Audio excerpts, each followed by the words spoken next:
ವೃದ್ಧಾಪ್ಯದಲ್ಲಿ ಮಕ್ಕಳು ತಂದೆ ತಾಯಿಗಳಿಗೆ ಆಸರೆ ಆಗ್ತಾರೆ ಅನ್ನೋದು ಎಲ್ಲ ತಂದೆ ತಾಯಿಗಳಿಗೆ ಒಂದು ಆಸೆ ಇರುತ್ತೆ. ಆದರೆ ಇಲ್ಲಿ ಹಡೆದ ಮಕ್ಕಳೇ ತಂದೆ ತಾಯಿ ಪಾಲಿಗೆ ವಿಲನ್ ಆಗಿದ್ದಾರೆ ಅಂತ ಹೇಳ್ಬೋದು. ಸದ್ಯ ನಾವು ವಿಜಯಪುರ ನಗರದ ಆಲ್ಕುಂಟೆ ನಗರದಲ್ಲಿದ್ದೀವಿ. ಇಲ್ಲಿ ನೋಡ್ಬೋದು ಮಕ್ಕಳು ಮಾಡಿದ ತಪ್ಪಿಗೆ ತಂದೆ ತಾಯಿ ಬೀದಿ ಪಾಲಾಗಿದ್ದಾರೆ ಅಂತ ಹೇಳಿದರೆ ಖಂಡಿತ ತಪ್ಪಾಗಲಾರ್ದು. ಯಾಕಂತಂದರೆ ಏನು ಇವರಿಗೆ ವೀರಭದ್ರ ಹಡಪದ್ ಮತ್ತು ಭಾಗಮ್ಮ ಹಡಪದ್ ಅನ್ನುವ ಇವು ವೃದ್ಧ ದಂಪತಿ, ಇವರಿಗೆ ಇಬ್ಬರು ಗಂಡು ಮಕ್ಕಳು. ಇವರು ಬಸವರಾಜ್ ಅಂತೇಳಿ ಹಿರಿಯ ಮಗ. ಆ ಬಸವರಾಜ್ ಅಂಗಡಿ ಇಡೋಕ್ಕೆ ಇವರು ಏನು ಜನ ಫೈನಾನ್ಸ್ ಒಂದು ಬ್ಯಾಂಕಲ್ಲಿ ಅಂದರೆ ಜನ್ ಸ್ಮಾಲ್ ಫೈನಾನ್ಸ್ ಬ್ಯಾಂಕ್ ಎಂಬ ಹೆಸರಿನಲ್ಲಿ ಇವರು ಒಂದು 5 ಲಕ್ಷ ರೂಪಾಯಿ ಲೋನನ್ನು ಕಳೆದ 5 ವರ್ಷಗಳ ಹಿಂದೆ ತಗೊಂಡಿದ್ದರು. ಆದರೆ ಸತತವಾಗಿ 3 ವರ್ಷಗಳ ಕಾಲ ಇವರು ಕಂತನ್ನು ಕಟ್ಕೊಂಡ್ಬಂದರು.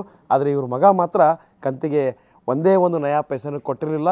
ಹೇಗೋ ಮಗ ಸುಖವಾಗಿದ್ದರೆ ಸಾಕು ಅನ್ನೋ ಒಂದು ಉದಾತ್ತ ಮನಸ್ಸಿನಿಂದ ಈ ವೃದ್ಧ ದಂಪತಿ ತಾವು ಕಷ್ಟಪಟ್ಟು ಏನು ಗಳಿಸಿದಂಥ ಹಣವನ್ನು ಸಾಲಕ್ಕೆ ತುಂಬ್ಕೋತ ಬಂದರು. ಆದರೆ ಇಷ್ಟರ ಮಧ್ಯೆ ಆ ಮಗ ಇವರನ್ನ ಸರ್ ನನ್ನ ರೆಸಿಗ್ನೇಷನ್ ಯಾಕೆ ಸರ್? ನಾನೇ ಜಾಬ್ಸ್ ನ ಕ್ರಿಯೇಟ್ ಮಾಡಿ ಬಾಸ್ ಆಗ್ಬೇಕು ಅಂತಿದ್ದೀನಿ. ಹೇಗೆ? Boss Vala B the boss ಬಿಟ್ಟು ಹೆಂಡತಿ ಜೊತೆಗೆ ಬೇರೆ ಮನೆ ಮಾಡಿಕೊಂಡ. ಕಿರಿಯ ಮಗನು ಸಹ ಹಿರಿಯ ಅಣ್ಣನ ಹಾದಿ ಹಿಡಿದ ಅಂತಲೇ ಹೇಳ್ಬೋದು. ಒಂಟಿಯಾಗಿ ಇಳಿ ವಯಸ್ಸಿನಲ್ಲಿ ಇದೇ ಮನೆಯಲ್ಲಿ ಇವರು ವಾಸವಾಗ್ತಾಯಿದ್ರು. ಆದರೆ ಈಗ ಮೈಕ್ರೋ ಫೈನಾನ್ಸ್ನವರು ನ್ಯಾಯಾಲಯದ ಆದೇಶದೊಂದಿಗೆ ಇಲ್ಲಿ ಆಗಮಿಸಿ ಇಡೀ ಮನೆಯನ್ನು ಸೀಸ್ ಮಾಡಿದ್ದಾರೆ. ಇಲ್ಲಿ ನೋಡ್ಬೋದು ಜೊತೆಗೆ ಯಾವ ರೀತಿಯಾಗಿ ಸ್ಟಿಕ್ಕರನ್ನು ಅಂಟಿಸಿದ್ದಾರೆ. ಏನು ಸ್ವಾಧೀನದ ಸಾರ್ವಜನಿಕ ಸೂಚನೆ, ಈ ಅಡಮಾನದ ಆಸ್ತಿಯ ಭೌತಿಕ ಸ್ವಾಧೀನವನ್ನು ಏನು JSFG ಘನ ನ್ಯಾಯಾಲಯದ ಆದೇಶದ ಮೇರೆಗೆ ಇದನ್ನು ಸ್ವಾಧೀನಪಡಿಸಿಕೊಂಡಿರ್ತೀವಿ ಅನ್ನೋ ಒಂದು ನೋಟಿಸ್ ಕೂಡ ಅಂಟಿಸಿದ್ದಾರೆ. ಜೊತೆಗೆ ಈ ಫಲಕವನ್ನು ತೆಗೆಯುವುದು ಕಾನೂನು ಬಾಹಿರ ಅನ್ನೋ ಒಂದು ಬರಹ ಕೂಡ ಇಲ್ಲಿ ನಾವು ಕಾಣ್ಬೋದು. ಇದು ಮನೆ ಸೀಸ್ ಮಾಡಿದ್ದಾರೆ. ಏನು ಮನೆಗೆ ಬೀಗ ಹಾಕಿ ಸೀಸ್ ಮಾಡಿದ್ದನ್ನು ನಾವು ನಿಮಗೆ ತೋರಿಸ್ತೀವಿ. ಇರೋಕ್ಕೆ ಒಂದೇ ಒಂದು ಆಸರೆಯಾಗಿದ್ದ ಈ ಮನೆ ಇವರ ಪಾಲಿಗೆ ಈಗ ಇಲ್ಲದಾಗಿದೆ ಅಂತ ಹೇಳ್ಬೋದು. ಯಾಕಂದರೆ ಮಕ್ಕಳು ಮಾಡಿದ ತಪ್ಪಿಗೆ ಈಗ ತಂದೆ ತಾಯಿ ತೀವ್ರವಾಗಿ ಒಂದು ಸಂಕಷ್ಟಕ್ಕೆ ಸಿಲುಕಿದ್ದಾರೆ ಅಂತ ನಾವು ಇಲ್ಲಿ ಖಡಾಖಂಡಿತವಾಗಿ ಹೇಳ್ಬೋದು. ಅವರನ್ನು ನಾವು ಮಾತಾಡಿಸೋ ಒಂದು ಪ್ರಯತ್ನವನ್ನು ಕೂಡ ಮಾಡ್ತೀವಿ, ಯಾಕೆಲ್ಲ ಹೀಗಾಗಿದೆ ಅಂಥೇಳಿ. ಯಾಕಂದರೆ ಮೈಕ್ರೋ ಫೈನಾನ್ಸ್ ಏನು ಕಿರುಕುಳಕ್ಕೆ ಸರ್ಕಾರ ಒಂದು ಸುಗ್ರೀವಾಜ್ಞೆಯ ಮೂಲಕ ಕಾನೂನನ್ನು ಜಾರಿ ಮಾಡಿತ್ತು. ಆದರೆ ಇಲ್ಲಿ ಏನು ಮೈಕ್ರೋ ಫೈನಾನ್ಸ್ನವರು ಕಾನೂನಿನ ಆದೇಶವನ್ನು ತೆಗೆದುಕೊಂಡು ಇವ್ರ ಮನೆಯನ್ನು ಸೀಸ್ ಮಾಡಿದ್ದಾರೆ. ಈ ನಿಟ್ಟಿನಲ್ಲಿ ಇವರು ಬೀದಿಗೆ ಬಿದ್ದಿದ್ದಾರೆ. ಇಲ್ಲಿ ರಸ್ತೆ ಮೇಲೆಗೆ ಇವರು ನಿತ್ಯ ಇಲ್ಲಿ ಮಲ್ಕೋತಾರೆ. ಸುತ್ತಮುತ್ತ ಜನರೇ ಇವರಿಗೆ ಏನು 3 ಹೊತ್ತಿನ ಊಟವನ್ನು ಕೊಡ್ತಾ ಇದ್ದಾರೆ. ಇಷ್ಟಾದರೂ ಸಹ ಇಬ್ಬರು ಮಕ್ಕಳಲ್ಲಿ ಒಬ್ಬರು ಕೂಡ ಇವರತ್ತ ನೋಡ್ತಾ ಇಲ್ಲ. ತಂದೆ ತಾಯಿಗೂ ನಮಗೂ ಸಂಬಂಧವೇ ಇಲ್ಲ ಅನ್ನೋ ರೀತಿಯಲ್ಲಿ ಅವರ ವರ್ತನೆ ನಿಜವಾಗಿಯೂ ನಾಚಿಕೆಗೇಡಿನ ಸಂಗತಿ ಅನ್ಬೋದು. ಇದು ನಾಗರಿಕ ಸಮಾಜ ತಲೆ ತಗ್ಗಿಸುವ ವಿಚಾರ ಅಂತಲೇ ಹೇಳ್ಬೋದು. ಈ ಕುರಿತು ಅವರ ಏನು ಭಾಗಮ್ಮ ಅವ್ರನ್ನ ಮಾತಾಡಿಸ್ತೀವಿ. ಏನಾಗಿದೆ ಅಮ್ಮ? ಏನಾಗಿದೆ ರೀ, ನನಗೆ ಬೀದಿ ಕೆಡವಾಗ್ಯಾರಿ. ಮಕ್ಕಳು ನೋಡೋಂಗಿಲ್ಲ. ಮಕ್ಕಳಿಗೆ ಸಹಾಯ ಮಾಡೀನಿ. ನಾವು ದುಡಿದು ಕಟ್ಸೀವ್ರಿ, ನಾವೆಲ್ಲ ಮಾಡೀವಿ. ನೆಳ್ಳಾಗ ಕುಂದ್ರು ಒಟ್ಟಿಲ್ಲ, ಬೀದಿಗೆ ಹಾಕಿ ಹೋಗ್ಯಾರಿ. ನಾವು ಏನು ಬದುಕಬೇಕು?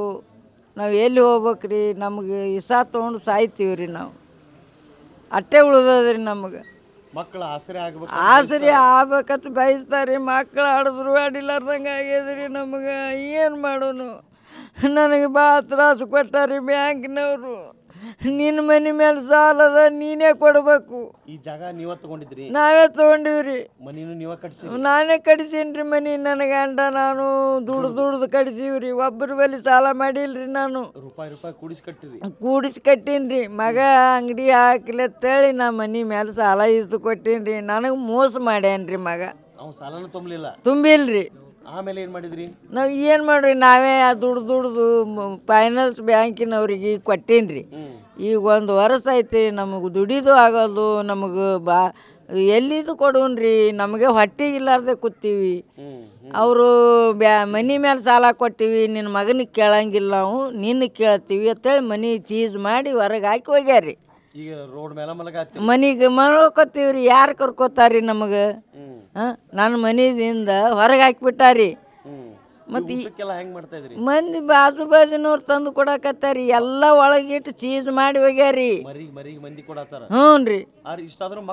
ಬಂದಿಲ್ರಿ. ಅವ ಸರ್ಕಾರಕ್ಕೆ ಏನು ಮನವಿ ಮಾಡ್ಕೊಳ್ತೀರಿ? ನಾನು ನ್ಯಾಯ ಕೊಡಿಸ್ರಿ. ನಂದು ಸಾಲ ನನಗೆ ತುಂಬೋದಾಗೋದಿಲ್ರಿ. ನನ್ನ ಮನೆ ಚೀಸ್ ಮಾಡ್ಯಾರ. ನನಗೆ ಚಾವಿ ತಗೊಂಡು ನನ್ನ ಮನ್ಯಾಗ ಒಡೆಯಾಗ ಬಿದ್ದು ನಾವು ಸಾಯ್ತೀವಿ ರೀ. ಮಕ್ಳು ತೀರಿಸ್ಬೇಕ್ರಿ. ನಿಮ್ಮ ಮನೆ ಕ್ಲಿಯರ್ ಆಗ್ಬೇಕ್ರಿ.